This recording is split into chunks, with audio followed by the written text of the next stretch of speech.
Los testimonios y opiniones expresados en este episodio de Código Valiente son de exclusiva responsabilidad de quienes los emiten y no representan necesariamente el pensamiento o la línea editorial de la producción del podcast. Un diagnóstico médico no es el final de una historia, es el comienzo de una nueva forma de valentía. Soy Niyere Buitrago y esto es Código Valiente. Aquí las familias rompen el silencio para contarnos cómo se vive, se ama y se reconstruyen los sueños después de una noticia difícil. Dejamos atrás las estadísticas para dar voz a la resiliencia real. Si el camino cambió de repente, no estás solo. Bienvenido a los testimonios que rompen el silencio médico.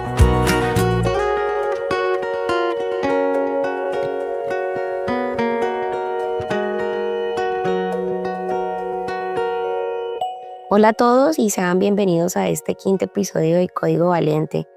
Soy Niyere Buitrago y en este episodio estamos cerrando un ciclo que nos ha transformado y es acerca de nuestra serie sobre el autismo.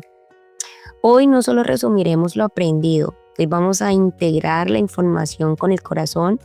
Queremos que al terminar este capítulo veas el autismo no como un diagnóstico, sino como una forma diferente y valiosa de habitar este mundo. Es por eso que hemos decidido que en este episodio vamos a estar hablando acerca de todas esas generalidades del autismo.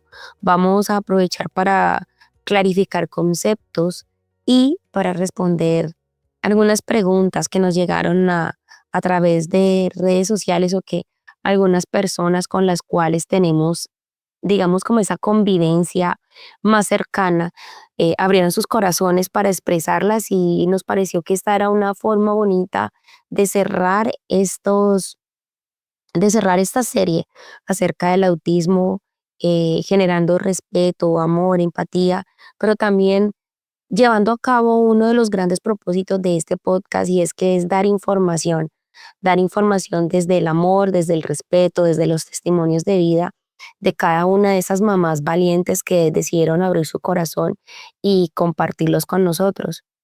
Y es por eso que queremos partir explicando eh, acerca del autismo. Y el autismo es, digamos, definido más bien como el trastorno del espectro autista, que es una condición del neurodesarrollo. No es una enfermedad que se cura, es una configuración distinta del cerebro, como lo hemos explicado también a través de estos episodios. Y con el título, por así llamarlo, no sé si sea la palabra más correcta, pero sí, con el título del espectro, es romper el mito que el neurodesarrollo de cada persona tiene que ser una línea recta, sino que eh, cada persona puede vivirlo a su manera, digamos, estando dentro del rango de la normalidad, pero que en el espectro autista ellos tienen este desarrollo con una configuración distinta. Es como cuando tenemos un panel de control en el cual cada persona tiene niveles distintos en cuanto a la comunicación social y en cuanto a la parte social que todos los seres humanos desarrollamos. Es por eso que en ellos el procesamiento sensorial y la flexibilidad cognitiva se genera de una manera distinta. Y es esto lo que hace a las personas con autismo o que están dentro del espectro autismo, dentro del espectro autista, personas diferentes, personas que conviven con este neurodesarrollo de una forma diferente, pero que también los hace únicos y al mismo tiempo maravilloso. Y creo que esto es una de las grandes enseñanzas que nos ha quedado con esta serie acerca del autismo. Como tuvimos la oportunidad también de vivir en todos estos programas, es esa capacidad que tienen de, de mirar los detalles, su honestidad brutal que para las personas que hemos convivido, no sé, en este planeta que nos hemos acostumbrado a tantas cosas que están tan mal, como la hipocresía, la mentira, la deshonestidad, que convivamos con personas que tienen esa capacidad contraria de nosotros de decir las cosas como son y de ser completamente honesto y transparente, creo que es una de las razones por la cual, perdón, las personas que están dentro del espectro autista pueden llegar a generar incomodidad, pero porque tenemos que nosotros mirarnos, nosotros mismos, hacer una introspección y darnos cuenta de los que realmente estamos equivocados, somos nosotros, no ellos.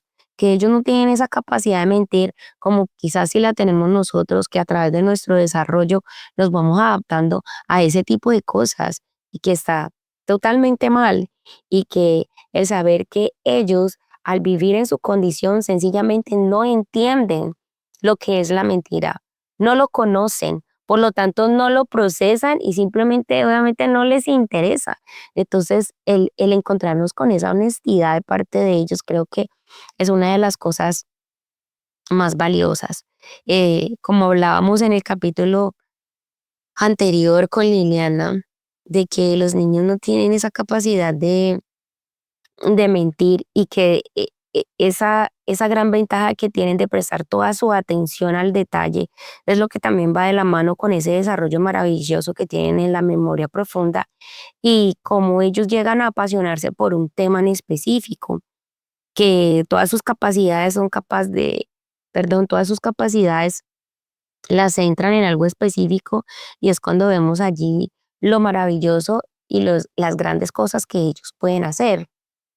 En cuanto a las barreras sociales, eh, pudimos vivenciar lo difícil que puede ser para las familias, pero quizás lo difícil no es el autismo en sí, sino un entorno que no está diseñado para la neurodiversidad, lo cuadriculados que podemos llegar a ser los seres humanos y de cómo nos cuesta abrir nuestra mente, el entendimiento, también el corazón y disponer para que todos podamos convivir de una manera bonita, aprendiendo los unos de los otros, sino que pretendemos encasillar a todo el mundo y pretendemos que todos los seres humanos tenemos que estar dentro de la curva de la media y el que se sale más o menos de allí, no solo porque pertenezca al espectro autista, sino que porque creemos como sociedad que no encaja en los patrones que nosotros tenemos, entonces ya lo vemos con mala cara o malos ojos.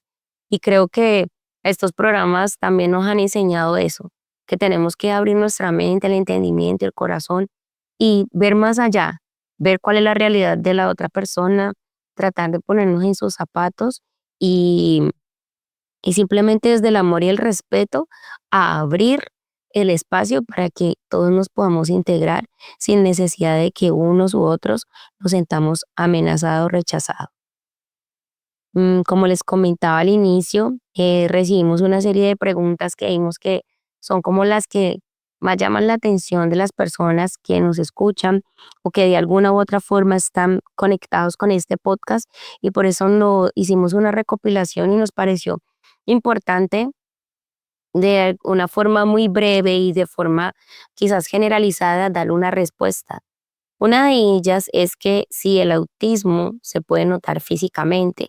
Creo que es una pregunta que nos llama mucho la atención, obviamente, a todos como padres, de que si hay algo específico em, en el aspecto físico de los niños que nos puede hacer pensar acerca del autismo. Y no, la respuesta es no, no es una discapacidad, eh, por así decirlo, visible.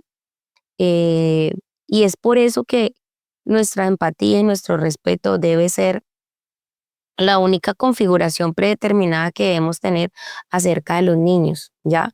Porque no sabemos lo que está pasando por la familia y todo, pero es algo que las familias pueden sospechar a través de la convivencia y el desarrollo que se va dando en la pauta de crecimiento de cada niño. Otra pregunta es que si era cierto que las personas con autismo no tienen empatía. Y esto es totalmente falso.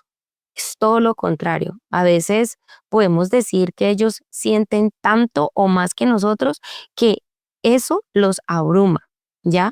Lo que varía es la forma en cómo ellos expresan la empatía. ¿Y por qué les digo esto? Porque creemos que los niños autistas no están conectados para nada con nosotros, ni con nuestra vivencia, ni con lo que pasa alrededor, y simplemente como nos mencionaban las mamás también en los episodios, las personas critican o juzgan diciendo que solamente son niños berrinchudos, que hacen pataleta, show, o como lo conozcamos y que esa es la explicación, la única explicación para su mal comportamiento. Y sabemos que no es así.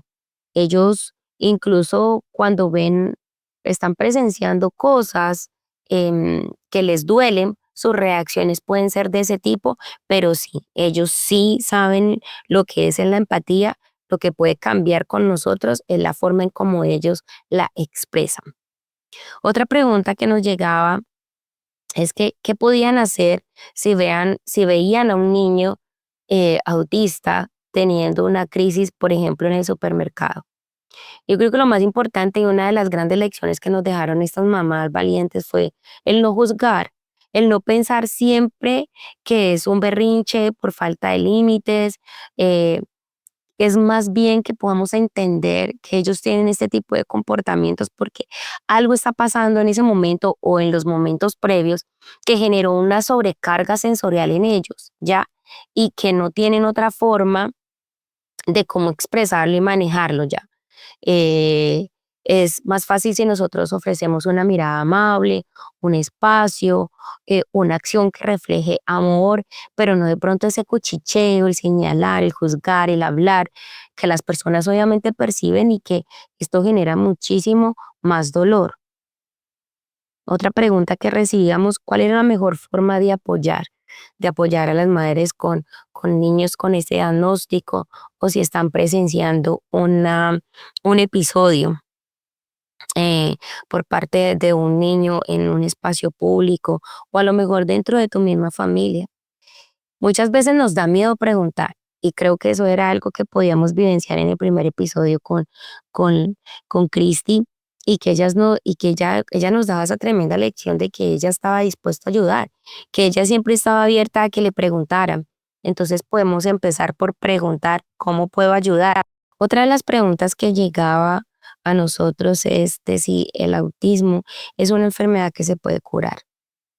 eh, no es una enfermedad, sino es una condición de vida y una parte natural de la diversidad humana.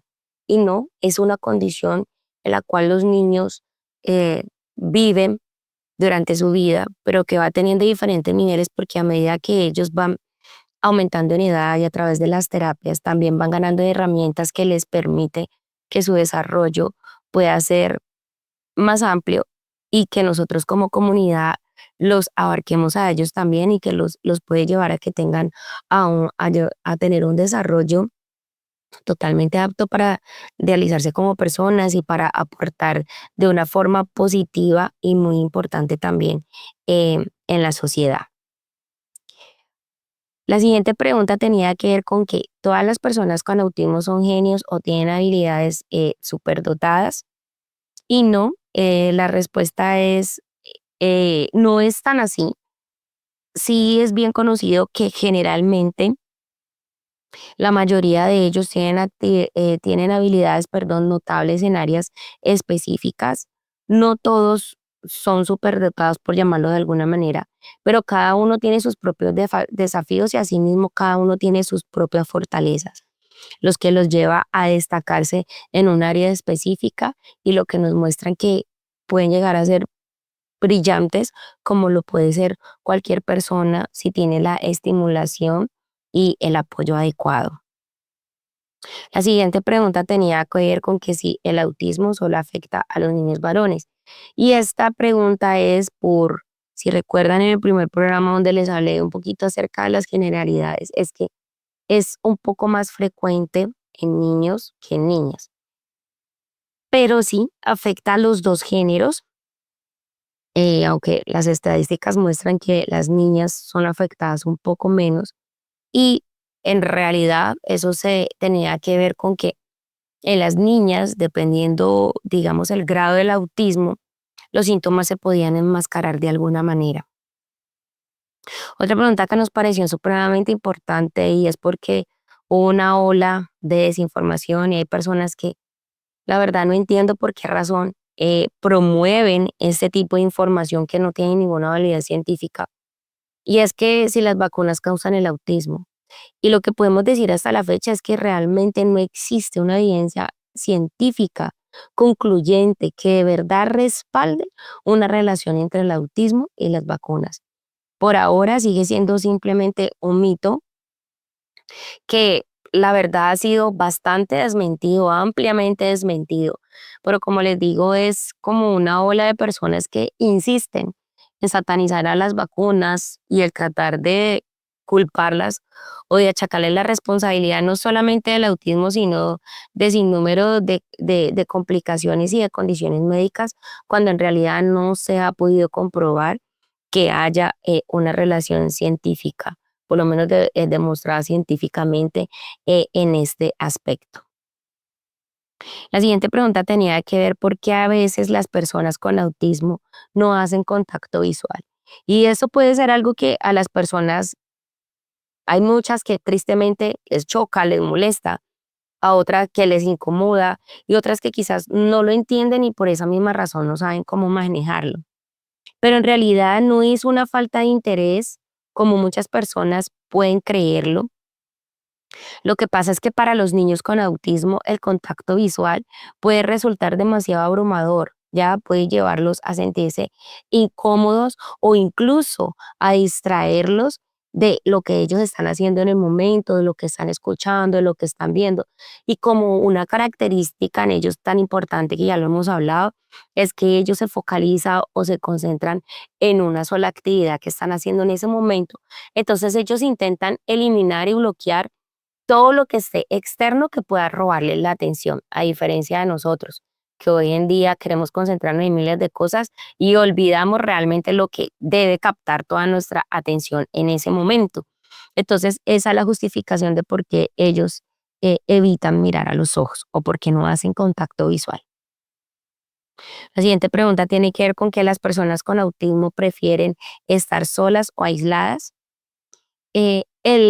La verdad de esto es que ellos desean tener amigos y conectar, pero se tienen que enfrentar a muchísimas barreras en la comunicación social que obviamente les dificulta hacerlo de la forma tradicional. Tú no puedes esperar que un niño con autismo conecte contigo de la misma manera que lo puede hacer un niño que no está dentro del espectro autista. Ellos comunican y conectan de maneras diferentes y esto es lo que de verdad, con todo mi amor y respeto, quiero que nos llevemos, que ellos conectan de una manera diferente, entonces que nosotros somos los que tenemos que abrir nuestro entendimiento y nuestro corazón para brindarle a ellos las herramientas para que podamos tener ese contacto. No pretender que tienen que ser ellos los que tienen que encajar en nuestra sociedad, por así decirlo, porque en realidad no es así. Nos preguntaban qué es el enmascaramiento autista y es el esfuerzo que los niños en la condición del espectro autista, consciente o inconscientemente, tienen por ocultar los rasgos autistas para tratar de encajar socialmente, lo cual de verdad puede ser tremendamente agotador mentalmente, emocionalmente para ellos, porque todo el tiempo están preocupados porque quieren encajar, porque tienen que de pronto hasta hacer cosas que en el momento no están entendiendo y que pretenden hacer incluso cosas que no les gusta. Entonces, esto es como ese tipo de enmascaramiento que pueden presentar los niños autistas tratando de encajar en esta sociedad. ¿Cuál es la razón por la que los niños con autismo tienen movimientos repetitivos o ese aleteo en las manos? Esos movimientos, conocidos como timing, son los que a ellos les ayudan a regular sus emociones o procesar la información sensorial. No es porque ellos quieran hacer estos movimientos por capricho, porque les gusta, porque quieren llamar la atención, que es lo que ridículamente piensan las personas. No, es todo lo contrario. Es porque ellos están intentando autorregularse. Y aunque a los seres humanos les moleste, es la forma que ellos tienen para hacerlo. Em, una pregunta que tiene que ver también con el desarrollo social en cuanto al tema del autismo es que si una persona con autismo puede trabajar o vivir de forma independiente. Y muchas personas autistas tienen carreras exitosas y yo creo que esa es la mejor muestra de que sí, tienen vidas independientes, especialmente cuando ellos cuentan con el apoyo y con las adaptaciones adecuadas. Y allí es que este panorama lo va a marcar y el pronóstico lo va a marcar la terapia, la intensidad de la terapia, la clase de terapias que ellos reciban y en el tiempo adecuado para poder llegar a este desarrollo. Hoy en día hay casos de incluso personas famosas que sabemos que en su niñez se les hizo diagnóstico de autismo y tienen carreras o profesiones y que son brillantes. Y ahora, para las futuras generaciones, ya va a ser algo que yo creo y tengo la esperanza que lo vamos a poder manejar mejor como sociedad porque ya no nos van a estar hablando de algo desconocido. Si recordamos, las mamitas nos compartieron desde el amor que ninguna de ellas sabía que era el autismo, no había antecedente de autismo en sus familias, no sabía que se estaban enfrentando y fue algo que aprendieron durante todo el proceso y que ahora son expertas y obviamente ellas son las mejores managers de sus hijos, ah, abriéndonos el entendimiento y mostrándonos por qué están plenamente convencidas que sus hijos van a tener un desarrollo completamente normal a futuro.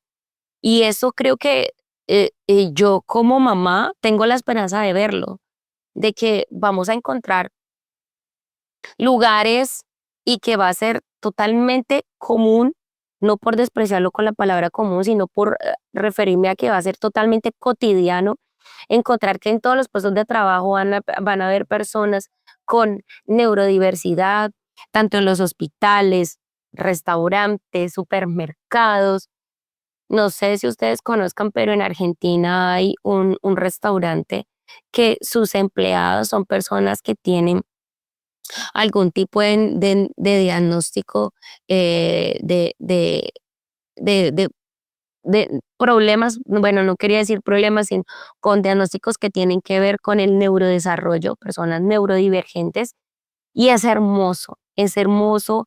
Ya varias veces he tenido la oportunidad de ver videos y notas periodísticas relacionadas con esto, y es hermoso en el sentido de que los muchachos son jóvenes que están trabajando allí, desde la cocina, desde los que llevan. Es lindo ver cómo adaptaron el restaurante con tecnología, con herramientas propias, a través de colores, a través de imágenes, para que ellos puedan desarrollar su función en la preparación de los platos, en entregarlos en la mesa, en la atención al cliente y de cómo las personas saben que van a ir a ese lugar y que van a ser atendidos con todo el amor y todo el respeto por ellos y que las personas van mentalizadas en eso y obviamente tienen empatía, tienen respeto, tienen paciencia, tienen muchas cosas que al final creo que hace el complemento perfecto para que los lugares como este puedan existir. Y la esperanza que tenemos como sociedad es que esto simplemente se extienda a todos los ámbitos posibles en los cuales pueda haber mano de obra calificada y personas que tengan diagnósticos neurodivergentes. Así que sí, la respuesta a esta pregunta es sí, ellos pueden trabajar y vivir de forma independiente en el futuro. ¿Pueden conducir un auto o tener relaciones de parejas? Sí, muchas personas en el espectro autista en la actualidad conducen, también se casan y pueden llegar a tener familias. Aunque sabemos y somos conscientes y las familias que los acoge como tal saben que es un camino difícil para lograrlo y que puede requerir diferentes clases de apoyos, pero sí, sí se puede lograr. Otra duda que nos hacían llegar es que si es lo mismo el autismo que el síndrome de Asperger y médicamente el Asperger ahora es una condición que se incluye dentro del término general de trastornos del espectro autista. Es por eso que este es como el término amplio y diagnóstico en el cual todas estas personas con algún trastorno neurodivergente están, digámoslo así, dentro de esta categoría. Em, Quiero ahora que hablemos acerca de que demos de pronto, terminamos con estas preguntas que eran las que nos hacían llegar diferentes personas, como les explicaba, y que pensemos como a qué es lo que nosotros podemos hacer como sociedad. ¿Qué puedo hacer yo? Y creo que es el resumen de lo que, de lo que nuestras madres valientes nos compartían a través de estos episodios. Antes de juzgar el comportamiento de un niño, eh, por ejemplo, no sé, que no te dio, no te saludó de la mano, o que un niño grite en un lugar público, o que según nosotros esté teniendo un comportamiento inadecuado. Simplemente hagamos una pausa. Recordar que su sistema sensorial procesa y vive las formas, el mundo, perdón, de una manera totalmente diferente, que incluso hasta el tono con que tú les hables puede afectarles.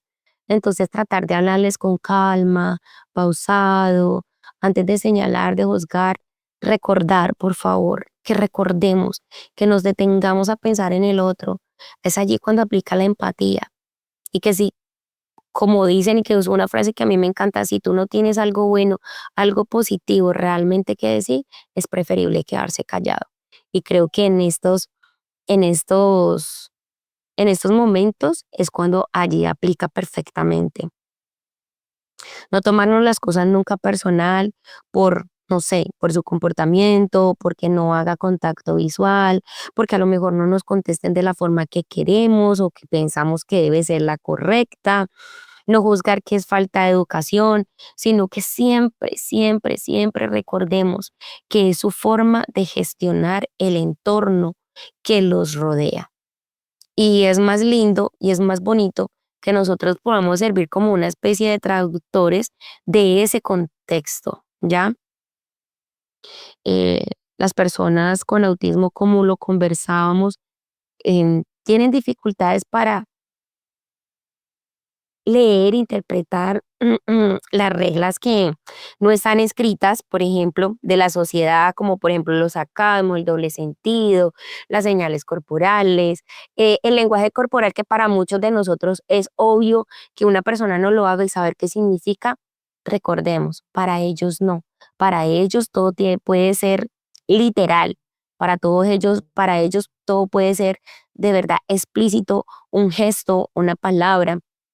Entonces, recordar eso cuando tengamos interacción con los niños, por favor. Cuando hablemos con ellos, precisamente por este punto que les mencionaba, tratar de ser claro y literal. Eh, no plantearles las cosas de una manera ambigua, ¿ya? Hay que hablarles a ellos, tratar de que las respuestas que ellos nos den acerca, no sé, de un interrogante que tengamos sean el sí y el no. Y si no contestan de esa forma, tratar de plantearla o replantear más bien la pregunta para tratar de que el niño entienda y nos pueda dar la respuesta que necesitamos. Una vez más, evitar el adivinar, el sarcasmo, el doble sentido, porque ellos no lo interpretan de esa manera. Otra cosa bien importante es que respetemos, respetar mm, esos pequeños espacios que ellos marcan de seguridad. ¿Por qué? Porque muchos niños autistas tienen intereses profundos o incluso rutinas muy marcadas. No son obsesiones. Por favor, quiero que esto quede supremamente claro. Son como los límites que ellos marcan en su día a día de cómo desean vivir e interactuar con los demás, ¿ya? Y estos espacios que ellos marcan son sus refugios donde se sienten seguros y competentes y creen que pueden hacer eh, sus actividades cotidianas. Lo que nosotros podemos hacer es interesarnos de verdad por un tema favorito, no intentar sacarlos de allí como que vamos, hagamos otro, no. Intentar nosotros encajar allí, entrar ahí de una manera respetuosa, nunca a la fuerza, por favor. Es darnos un momento para entrar nosotros en su mundo, porque esto, cuando nosotros nos tomamos el tiempo, el esfuerzo, el trabajo de hacerlo, es allí cuando nosotros vamos a crear con ellos, de verdad, un puente de confianza que va a ser inquebrantable. Y creo que lo traía porque yo, gloria a Dios, he tenido la oportunidad de hacerlo y de vivirlo con niños dentro de mi familia que tienen el diagnóstico y es muy lindo. Es muy lindo cuando tú te tomas el tiempo de entrar a su mundo, de entender, de que tú tienes que ser el flexible para adaptarte a ellos y ellos inmediatamente te demuestran su amor de una manera muy linda, que ya luego, mira, ni siquiera es que todas las veces tú tengas que esforzarte por eso, no. Cuando tú pocas veces, me atrevería a decir que incluso una vez tú te tomas el trabajo de hacerlo, ellos te siguen buscando. Y ya va simplemente a fluir de una manera tan natural que ni siquiera tienes que pensar en cómo lo hago, sino que la misma circunstancia te va a llevar, te va a llevar y eso es muy lindo. Otro tipo de reflexión que hacíamos es que siempre ofrezcamos apoyo, no lástima, no ofrezcamos lástima. Creo que esa es una de las cosas más valiosas que podemos rescatar. ¿Por qué? Porque la lástima nos va a distanciar. La empatía siempre, siempre nos va a acercar. Una familia con un miembro autista no necesita que sentamos pena por ellos ni por él o ella. Lo que necesitamos es que nosotros nos convertamos en parte de su red, en ser esa persona que da apoyo, que da amor, que da comprensión, que está dispuesto para ayudar. Y creo que esto lo podemos lograr a través de preguntas concretas de interés, como por ejemplo, ¿te ayudas si bajo el volumen de la música? ¿Prefieres que nos reunamos en un lugar más tranquilo o que cambiemos de lugar? O en cosas tan sencillas como, ¿puedo hacer que este espacio esté más cómodo para el niño? ¿Qué puedo hacer? Preguntarle siempre, porque eso les demuestra amor y respeto. Prefieres, no sé, que apague la luz, que baje la intensidad de la luz, que quite este juguete, que le baje el volumen, que cambie el tipo de la música. Y incluso están allí los papás siempre para decirnos así, a él le gusta más así, a ella le gusta más así, definitivamente esto no lo tolera. Pero cuando tú muestras interés y preguntas desde el interés y el respeto, yo creo que los papás te van a abrir siempre esas puertas del corazón y de la familia. Y eso es muy bonito y es muy importante. Otro punto demasiado importante que podemos resumir que nos dejó esta serie acerca del autismo es que hay que validar las emociones. Incluso si nosotros no la entendemos, si no entendemos en el momento y no sabemos por qué está pasando y no tenemos cómo entenderlo, no importa, valídalo. ¿Y cómo validarlo? Con respeto y amor, decir, algo pasó que desencadenó a lo mejor esta crisis, ¿cómo puedo ayudar? Si no tienes la oportunidad de ayudar y si no tienes nada bueno para decir, pues simplemente calla y evitamos juzgar. Pero al juzgar muchas veces lo que hacemos es que minimizamos las experiencias que están teniendo los niños, como cosas tan absurdas que uno puede escuchar que, ay, pero es que no es para tanto. No, una cosa que para nosotros puede ser mínima y puede ser muy pequeña, para ellos puede representarlo todo. Entonces recordemos, su sistema nervioso simplemente se modula de una manera diferente, ¿ya? Y en el hecho en que tú valides el dolor, la molestia, el disconfort que puede estar sentando en ese momento que puede estar sintiendo, creo que es el mayor acto de respeto que podemos tener hacia ellos y hacia su familia. Volvámonos en esas personas que celebramos la neurodiversidad, ¿ya? No solo la tolerancia, sino que celebremos que seamos diferentes y que habemos personas que podemos ver el mundo de una manera diferente. Porque cuando uno dice, es que lo tolero, es que simplemente estoy aguantando. Pero cuando tú celebras algo, es que desde el corazón, desde adentro de verdad, tú te dispusiste para entenderlo. Y creo que el mundo es más bonito, es más rico, es mejor, porque existen mentes que piensan diferente. Y creo que eso es lo que marca la diferencia y lo ha marcado siempre. Y y algo que podríamos resumir de esta parte es que esto lo podemos ver como lo hablábamos ahora de que en los diferentes escenarios vamos a encontrarlos y que tenemos que nosotros adaptarnos a ellos, vuelvo y repito, en el lugar de trabajo, de estudio. Nosotros podemos interceder porque hayan cambios pequeños. Yo digo que los cambios pequeños constantes es lo que llevan a un gran cambio general. Entonces, en la escuela, yo por ejemplo trato de decirle eso a mis hijos, si tú puedes ayudar a un niño de tu escuela con una palabra, con un gesto, no sé, ofreciendo un dulce, dando un abrazo cuando los niños te lo permiten, ¿ya? ayudando a mejorar el espacio para que alguien se sienta acogido.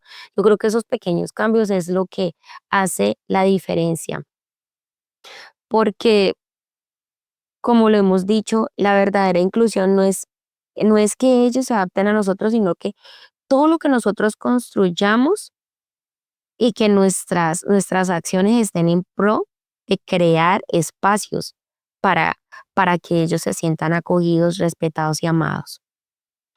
Estas fueron como esas pautas que pudimos abstraer eh, de esta serie de programas que tuvimos del autismo, compartir estas preguntas, si a lo mejor quedó alguna pendiente o a partir de ese programa surge alguna o nueva otra, obviamente todas son bienvenidas.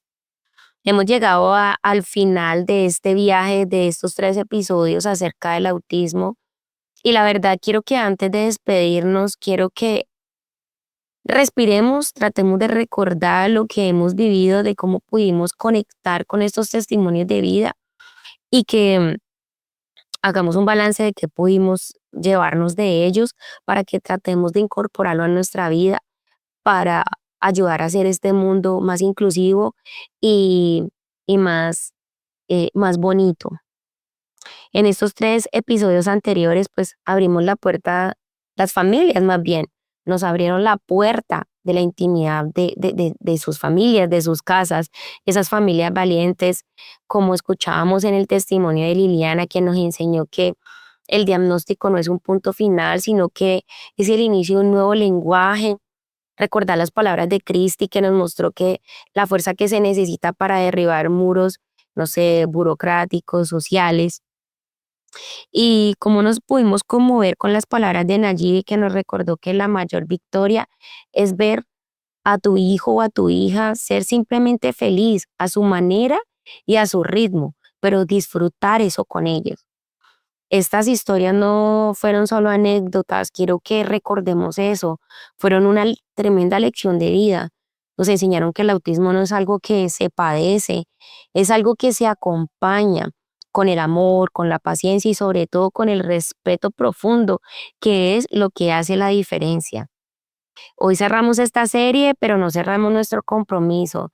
Nos llevamos pues la maleta llena de herramientas, ahora sabemos qué preguntar, cómo ayudar y lo más importante, cómo mirar con ojos de aliados, de amor, de respeto. Gracias por permitir que estas voces de estas madres resonaran en sus oídos y en sus corazones. De verdad quiero darle muchísimo las gracias por eso y también comentarles o compartirles más bien que Código Valiente no se detiene aquí, que si esta serie sobre el autismo te movió las fibras, lo que viene creo que te va a dejar sin palabras. También aprovechar para compartirles que en nuestro próximo episodio vamos a girar más bien nuestro timón o nuestra dirección hacia un tema que todos enfrentamos, pero que pocos se atreven a hablar con total crudeza o realidad, y es acerca de la diabetes tipo 1. El título de nuestro siguiente programa es Más que un número, el código de vivir con diabetes tipo 1, porque ser valientes también es aprender a vivir cuando tu propio cuerpo cambia las reglas del juego. En nuestro próximo episodio, Más que un número, el código de vivir con diabetes tipo 1, quiero que te quedes conectado con nosotros porque estas historias apenas comienzan. Vamos a descubrir que la valentía tiene muchas caras y la próxima que conoceremos podría ser la tuya. Invitarlos a que, si quieren participar de nuestro programa, saben que son bienvenidos. Decirles que no te pierdas nuestro próximo programa, que te suscribas, que compartas esta serie con este cierre acerca del autismo a alguien que quizás necesite ese abrazo o como ese espaldarazo, que este podcast puede llevar una palabra de aliento. Recuerda que para entender el código de los demás, primero hay que tener el valor de abrir el propio.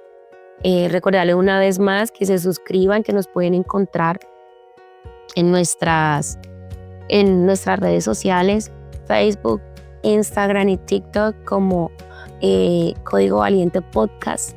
que pueden como continuar escuchándonos cada semana, regalándonos tu tiempo y este espacio para llegar a sus hogares y a sus corazones. Los encuentras en Spotify, en YouTube y en Apple Podcasts. También que vamos a estar contestando sus preguntas a la brevedad posible y también poderlas incluir esta pequeña sesión acerca de las preguntas que se puedan generar de los episodios previos, pues irlas recopilando y contestándolas en los próximos episodios. Recuerden, yo soy Nigiret Buitrago y esto fue Código Valiente. Nos escuchamos en el próximo episodio. Dios te bendiga.